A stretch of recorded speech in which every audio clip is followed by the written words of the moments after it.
Hi, everybody. That was a really, really interesting keynote by Mike Rubin. And then we had a really engaging fireside chat with Brittany and Reza. So thank you so much. And hopefully everybody is curious and excited and full of questions about Pi tools. It's cold in here. Can we get the fire back on? Yeah. So in our rapidly evolving digital landscape, AI has become ubiquitous, and personal AI tools, they stand at the forefront of this transformation. And we now all want to understand what Pi tools can do for us.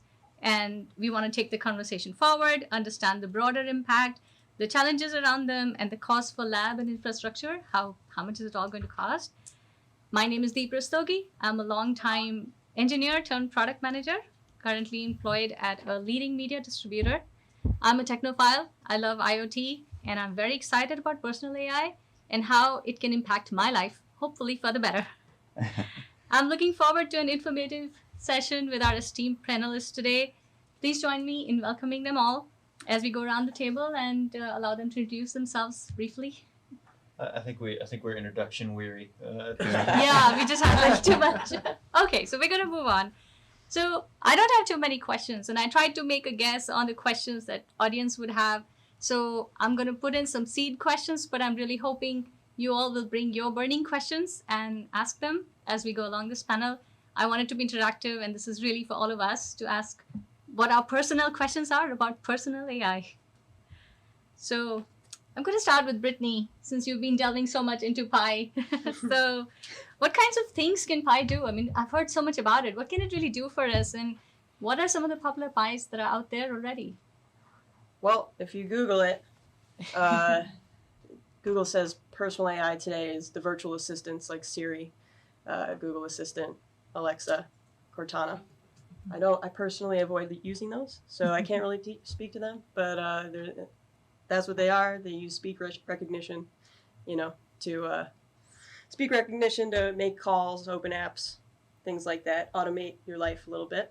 And I think that's the foundation of like what we imagine it to be later on, but there's still some places we need to change or fix or adapt. Anybody else have any Yeah, anybody else wants to go for it? I think he did a fantastic job exploring the art of the possible.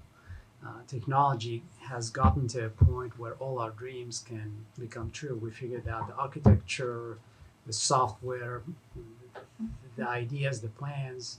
Now it's a matter of implementing. There are so many corporations already implementing when it comes to providing solutions. And part of this conversation is there a better way? Brittany talked about the data lakes and owning the data.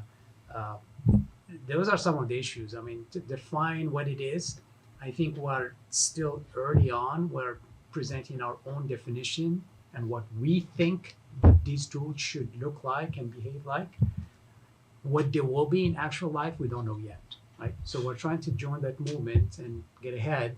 Maybe that's part of the follow-up questions. To me, it's so obvious what it is, but at the same time, it's not, because it's very personal. And I would like to touch on the personal thing, right? When there is a mechanical process that can be executed, computers are faster and much more efficient. There are algorithms to even optimize the speed of execution of a piece of software, as complex as it might get. But to me, and maybe I'm talking about the challenge with this whole concept, this whole approach, is we would not have a Van Gogh if we automated painting, or Picasso, or you name it. We would have no poets if we automated poetry. It's the boredom, it's the craziness, it's the unpredictability that generates fantastic music like Mozart's or any other genius piece of work. And I don't know if these personal assistants will deprive us of what makes us humans, which is being authentic and creative. Once you become predictive, then you become a robot. And I'm not sure we want to do that. Reza's speech in San Diego when he said maybe we're working for a week. I literally went home and said between what Reza said and what Kai said that hey, this is probably the end of humanity as we know it. It's like, we're done, right? And I've been working on this since the late 90s to create using NLP and some AI and large data, big data they call it, right? How do we create forms of knowledge to just liberate us so we can just focus on creating? The knowledge is there and we just create tools that, going back to the concept of data lakes, just those are the wells of knowledge. We grab whatever we need and let the software just automate. But I'm afraid we're going to deprive society of the authentic human touch that makes us actually create. I think that's a really great point. And I think what's fascinating to me about the early instances of AI that are popular now, so ChatGPT, Midjourney, things like that, they actually are best at the creative stuff. Like if you really think about how they're being used now, they're being used to augment, I'd say augment creativity. And it's shocking to me because 6 or 7 years ago, as I was giving pitches on something else, I said, well, the last thing AI can do is take our most precious resource as human beings, which is creativity. But here we go. Like it's the first thing that's really showing some evidence that people want to interact in that way. Like these are the popular applications for it. But I do worry because, like you, I do think that's something that's really why we are a species. We create, like if you really break it down. And I'm keto, so I definitely don't work for wheat. But I do think that it is a partnership is what personal AI is. And if you think about kind of the way you operate your life today, you have personal AI, but it's not artificial intelligence, it's real intelligence. You seek mentors, you seek knowledge, you seek to learn, you seek ways that you can improve yourself. Maybe somebody just has natural talent as a painter like a Van Gogh, or maybe they had mentors, right? And helped them along the way, and some of their stylistic is incorporating some of those things as well. And in some cases, it's brand new, never been thought of, right? And the part of AI that I'm sure it's going to get there.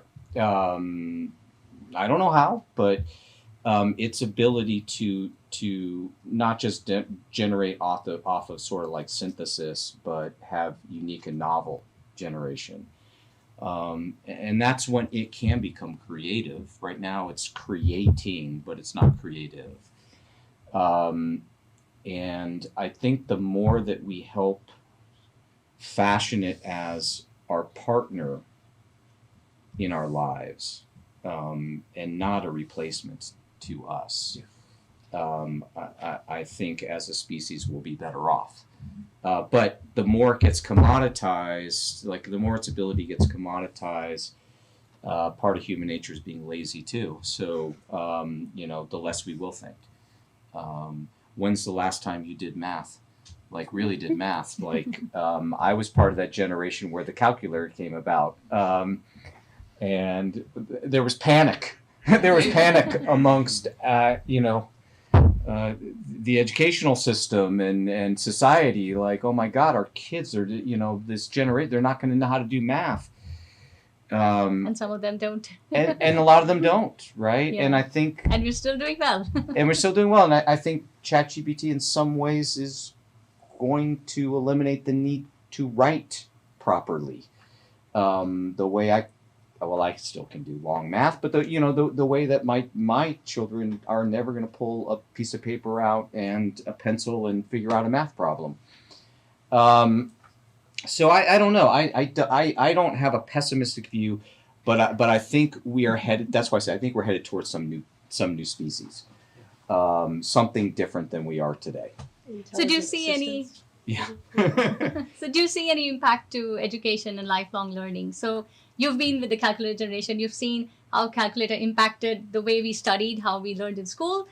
From banning calculators during exams, teachers went into teaching us how to use calculators during the exam. How do you think PIs will change that landscape in schools and colleges?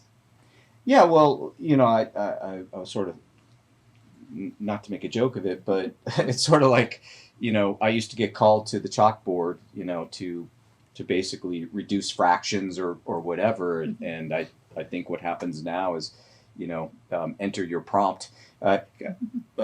Can you enter the prompt to reduce this fraction or whatever? I don't know. I think it's. I'm not an educator, so I think Ruth is probably most qualified to answer that question. Yes. but I do think it's just like everything else in our life. It's going to have to be a companion in what we do, and that's why I think it's important for it to be self-directed. Like I think that's part of what personal AI is. It's at your beck and call, and what it does is up to us, and what we do with the information is up to us. And there's always going to be people that take shortcuts, and they will rely on it to do their thinking, and there's people that are naturally curious that want to get into the details, and they're going to use it as just a source, one input source to do things. It's really hard to know. I mean, at some point we're going to have a neural interface of some sort. I don't know what that's going to be, but it's going to be pretty omnipresent in the way we operate as beings. Yeah, and a good analogy to follow up on what Mike said, it's very difficult now to imagine you can step outside your house for 10 feet without your phone. Yeah. And if we continue on this trend, it's going to be difficult to imagine that someone can function in a society, produce and interact without some sort of device or software or something, a gadget that allows us to function at the level society will expect us to function. And education is part of it. My son, who's lazy by nature, and he's watching, I think now online, just say, tell him to get back to work. I don't get it. Yes, it's like, I don't get it. They should not stop us from using ChatGPT, because he read me an essay. He's like, this is not your work. He said, no, this is my work, but I submitted to ChatGPT and said, clean it up, eliminate all the mistakes. And he said, well, that's not fair because other people are not using it. He said, well, I have the advantage, right? So this is early on, and it's gonna get worse or better. It depends on your perspective. I don't think we have the choice. It's happening. Yeah, that's pretty great. I just wanted to take a pause. Anybody has questions? Yes. Not really a question, but I kind of relate to what like a lot. I think every single professor, like, kind of scared everyone out of ChatGPT, and I think that, like you were saying, a big part of how we need to evolve is treating it as a tool instead of a replacement, because they talk about, I can easily catch AI generated stuff, and the only way they catch it is if someone just types in, hey, write an essay about this history book, and then write it, copy paste, boom, easy. But I think that using it as a tool is going to be really critical. Yeah, there are actually tools that you put in your text and the tool will tell you if it is likely to be generated by AI or not. So now we have tools to catch AI. I'd like to add on to what this gentleman said, but it was also what Brittany spoke about earlier, in that I'm a writer. I'm in the 18th century. I'm Sir Arthur Conan Doyle. I longhand, I write this thing called Sherlock Holmes. I make books. Later, somebody in a space fiction creates a AI generated room and takes my character and gives it life. So where's the agency in that? I own myself, my data. I crafted some work. This work was given out in the world, and AI looked at the data set of my work and allowed for that work to be expanded and to be viewed as entertainment. Where are the lines? If you don't mind, can I answer that? Go for it, man. Okay, so I think what this is a court issue. this is copyright, right? What you're talking about is copyright. Now, what you're talking about specifically, I think, is public domain at this point. Correct. But so it's public domain. But you write something today, and if that's copyrighted, it should absolutely not be allowed without attribution and compensation to be part of an AI model. Or permission that grants it. There was a recording artist that says, I have a song. Yeah. You write to it. If it becomes a hit, I will create an agreement with you and share. So when I talked about authenticated AI, it's not just, I mean, you got to broaden the definition of you as an individual, but that stuff is written by you, right? So even if it's published by a publisher, ultimately your agreement with that publisher would give you whatever rights you have into that. And the ability to have an authenticated AI of your works would allow for derivatives to be created of that work with authenticated authorship back to you as the originator that it was generated off of. I know this is getting like nested. And if done properly, compensation systems will be able to be developed through that. And I think there was a pretty fundamental court case in May of this year. Believe it or not, it involved Andy Warhol, which kind of sounds weird, his estate. But what came out of that finding was it's kind of what happened to YouTube and others. Like this idea that you can generate new derivatives using copyrighted information is still not a good, it cannot be done. So, and I believe that's what's driving Google and Microsoft now to basically give indemnifications from their AI clouds, because they know there's lawsuits that are going to happen.